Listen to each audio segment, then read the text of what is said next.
ए, और इस वर्ड की जो प्रोनाउंसिएशन है वो है ए और आ।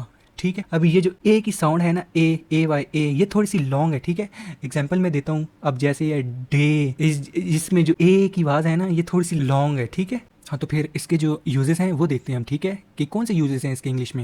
इसका जो फर्स्ट यूज है ना वो ये है कि ये जो है ये इंग्लिश अल्फ़ाबेट का फर्स्ट लेटर है। ठीक है, तो अब इसका जो सेकंड यूज है ना वो देखते हैं। सेकंड यूज इसका क्या है कि ये एक इनडेफिनेट आर्टिकल है। ठीक है, अब इनडेफिनेट आर्टिकल होता ये क्या है, इसको हम समझते हैं। ये जो इनडेफिनेट आर्टिकल का मतलब होता है एक ऐसी चीज़ जो जनरल हो, स्पेसिफिक नहीं। इसका मतलब ये हुआ कि एक चीज़ है ना वो ख़ास नहीं है कोई।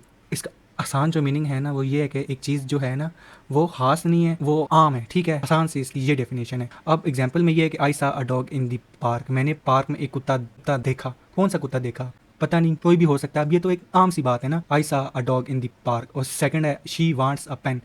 अब उसने उसने एक उसे एक पेन चाहिए। कौन सा पेन चाहिए, ब्लैक चाहिए, ब्लू चाहिए, रेड चाहिए, कोई भी चल जाएगा। अब ये जो है ना एक एक आम चीज़ है, ये कोई स्पेसिफिक नहीं है, कोई खास नहीं है। सही है, तो ये है इनडेफिनेट आर्टिकल में ये यूज़ होता है। ठीक है, तो अब ना जो इसका नेक्स्ट यूज़ है वो ये है कि अब हमने ना किसी चीज़ को ना हाई क्वालिटी का बताना है, ए ग्रेड का बताना है।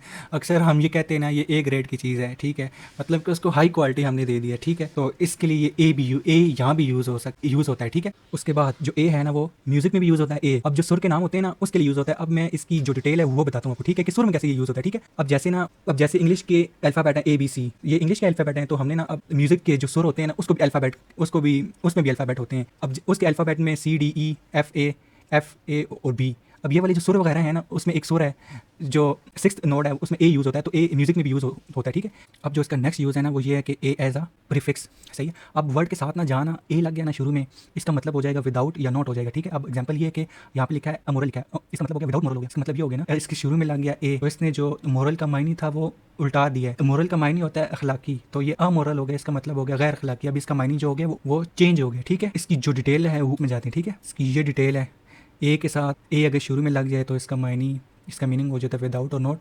ये शॉर्ट सी डेफिनेशन है। और अब एग्जांपल देखते हैं। ये है ना थेस्ट, इसके साथ लग गया ए, इसके शुरू में लगा है, तो इसका एथिस्ट मतलब हो गया। और ये हो गया था अभी ये वाला जो पॉलिटिकल है।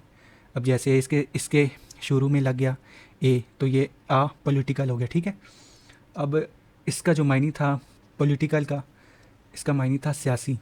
और इसके साथ अब जो शुरू में लग गया ए, तो इसका मतलब हो गया गैर सियासी हो गया। ठीक है, अच्छा, तो अब फिर हम ना इसकी जो एग्जांपल सेंटेंसेस पे आ जाते हैं। सही है,